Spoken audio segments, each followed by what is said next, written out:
realmente muy difíciles, y que bueno, que para hablar de este tema obviamente vamos a traer a un especialista, así que con nosotros está Sebastián Dadrosa Oquita. ¿Cómo estás, Sebastián? ¿Qué tal, Rubén? Un gusto saludarte. ¿Qué tal, Esteban? Bueno, ahí está trabajando Esteban, trabajando ahí, produciendo su programa, como siempre, preparando, está full. Y bueno, Sebastián, justamente estábamos charlando hace un rato sobre las situaciones de mucho conflicto que están teniendo estos dos países que nombraba recién, Colombia, pero también El Salvador. Contanos un poco de qué se trata todo esto. Sí, efectivamente, o sea, lo que comentamos hace algunas semanas, que en la cual hacíamos referencia a las tensiones fronterizas, en Colombia se traduce en un nuevo problema, en el cual tenemos que remontarnos al pasado 15 de abril, donde el actual presidente colombiano, Iván Duque, anunció un proyecto de reforma fiscal bajo el nombre Ley de Solidaridad Sostenible, ¿no? Esto, digamos, desató manifestaciones en todo el país, producto de que este proyecto pretendería ampliar una base de recaudación tributaria, evitar que la deuda colombiana genere una pérdida de puntos en cuanto a los riesgos internacionales, institucionalizar la renta básica y, por otra parte, crear un fondo para la conservación ambiental.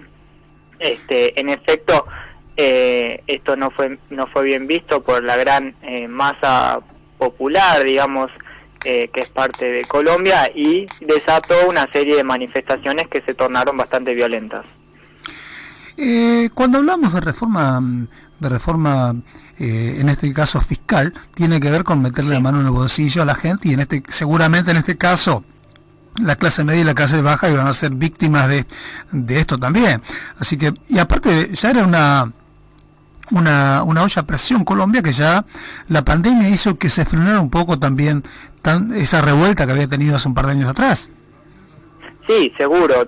Los dos aristas que vos mencionás, Rubén, son tal cual. Por un lado, en lo económico, esta reforma fiscal tenía como objetivo cobrar al IVA, lo que nosotros conocemos como el impuesto de valor agregado, que en Colombia es un 19%, alcanzar a productos de consumo básicos, inclusive a los servicios públicos de primera necesidad, como son el agua, la luz y el gas, además de otros tipos de insumos. Y por el otro lado, obviamente, la protesta, la cantidad de protestas no se consumaron no solamente en esta reforma fiscal, sino que es un reclamo a las medidas políticas, económicas y sociales que el gobierno de Iván Duque viene sosteniendo desde el 2019, a lo cual la pandemia le ha añadido como un punto adicional como reclamo.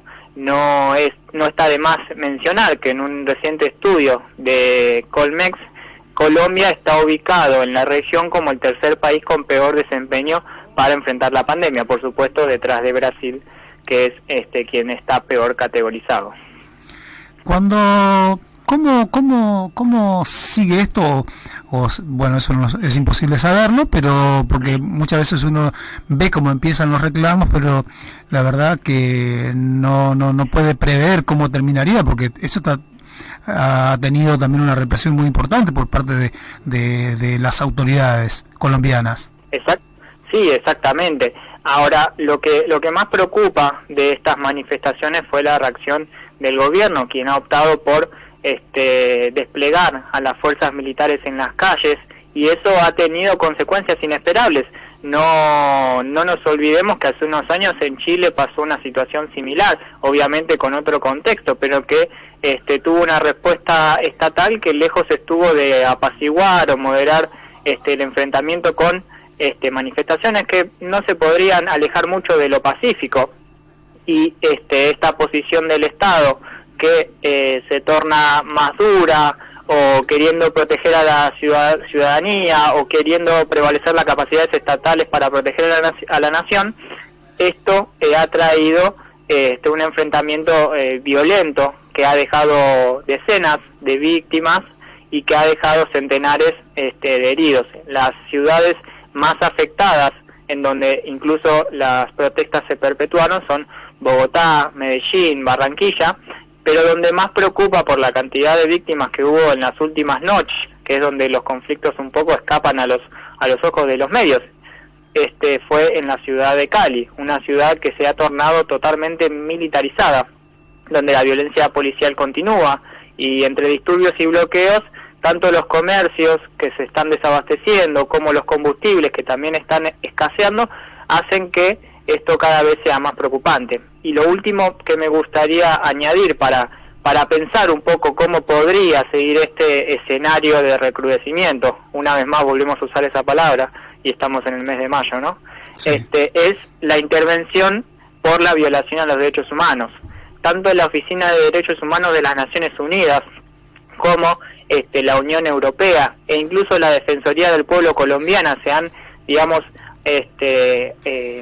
acordado o firmado también mensajes que instan a las autoridades estatales a asumir esta responsabilidad de proteger los derechos humanos, la integridad y la seguridad de las personas, porque la Defensoría del Pueblo no hizo otra cosa que publicar oficialmente. Lo que nosotros tenemos que tomar esto como algo relativo, una cantidad de 19 fallecidos, 846 heridos, y que se hubo la detención de 430 personas, ¿no?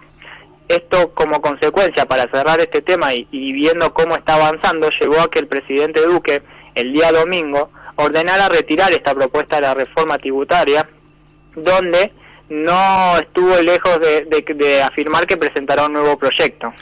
Y esto también tuvo consecuencias porque su ministro de Hacienda, Alberto Carrasquilla, ya presentó la renuncia a su cargo.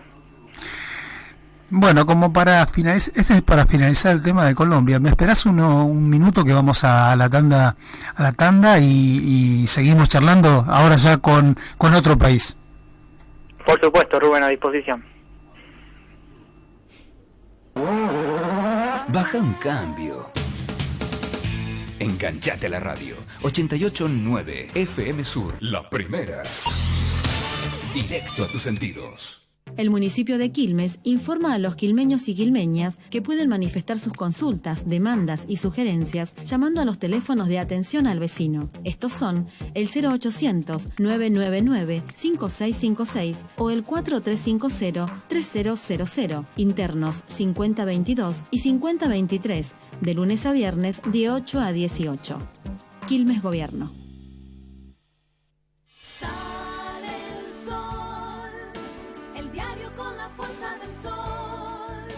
Deportivo, todos los días y a todo color. Sale el sol, el diario con la fuerza del sol.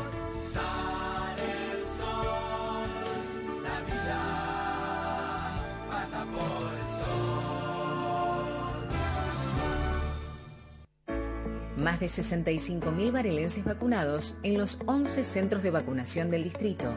Recordá que podés registrarte y o revisar si te llegó el turno en la aplicación Vacunate PBA o en www.vacunate.ms.gba.gov.ar. Ahora tu credencial APRES es digital.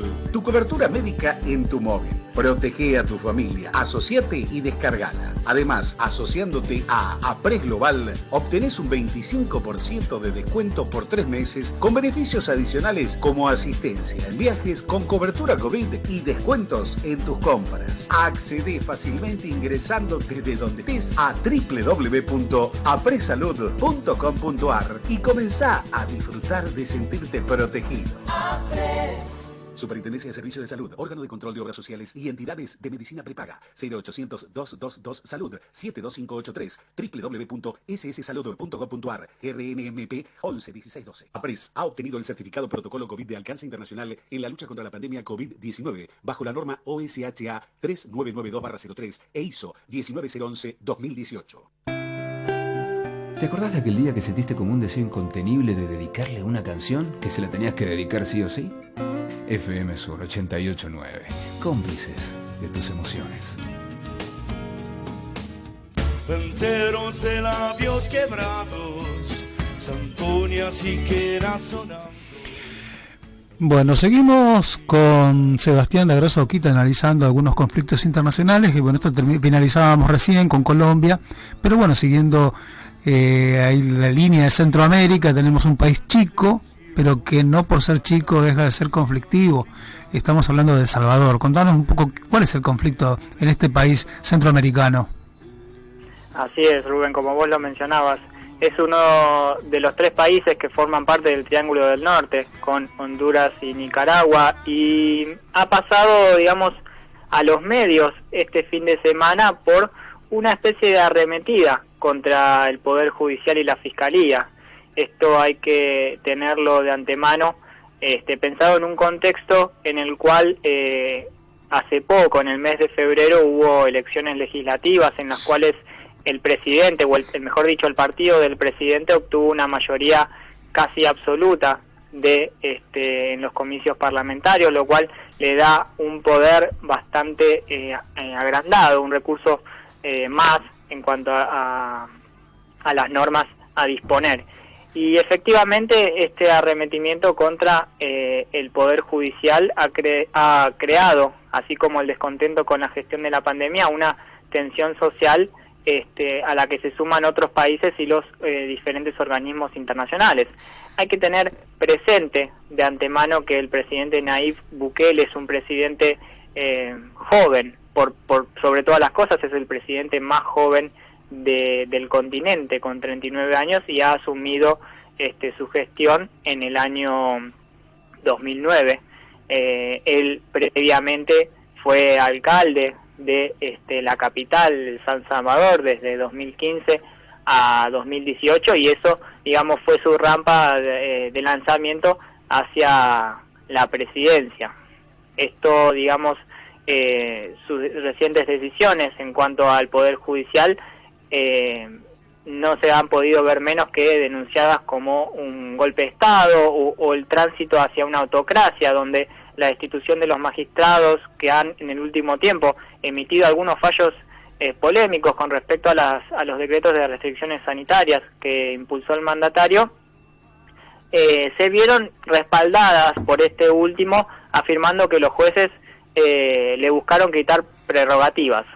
Una situación la cual puede caer en un paralelismo con respecto a nuestro país, y más en el último tiempo, ¿no? Pero justamente. Para centrarnos en este país de Centroamérica, no quisiera hacer en este momento ese paralelismo.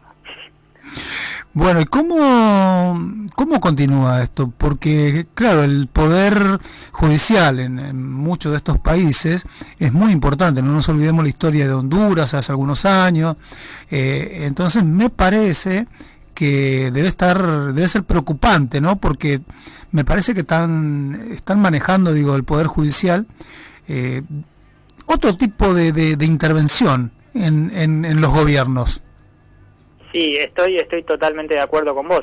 Ahora, si nos basamos en que el Triángulo del Norte, con todos sus problemas de violencia y otros factores, le sumamos la debilidad institucional que padecen, esta situación puede ser un atenuante contra la democracia en esa nación. Porque recordemos que Bukele, hoy por hoy, y gracias a la mayoría obtenida en los comicios legislativos, tiene la potestad legal para la destitución de los jueces, al contar con la mayoría de 2/3 que requiere el Congreso, y en la práctica, digamos, es un avance contra la democracia.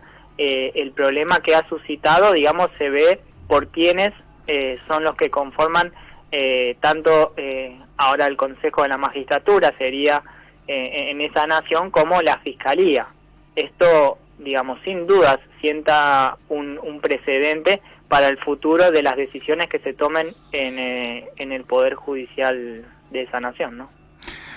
Bueno, la verdad, muy conflictiva nuestra América, con muchos problemas, y bueno, mientras no tengamos solucionados algunos temas sociales, esto va a ser algo permanente, me parece, y que va a ir cambiando, se va a ir atenuando, pero que está siempre latente, ¿no? Esto de que sucedan algunas cuestiones que tienen que ver con estos reclamos, incluso en este caso de un gobierno realmente elegido por el voto popular, pero que muchas veces no tiene el poder. Seguramente, y en esto, digamos, no se puede omitir mencionar la injerencia que tienen naciones con mucho poder, como lo son Estados Unidos, y en esto también tanto los fondos las reacciones internacionales han tenido repercusiones.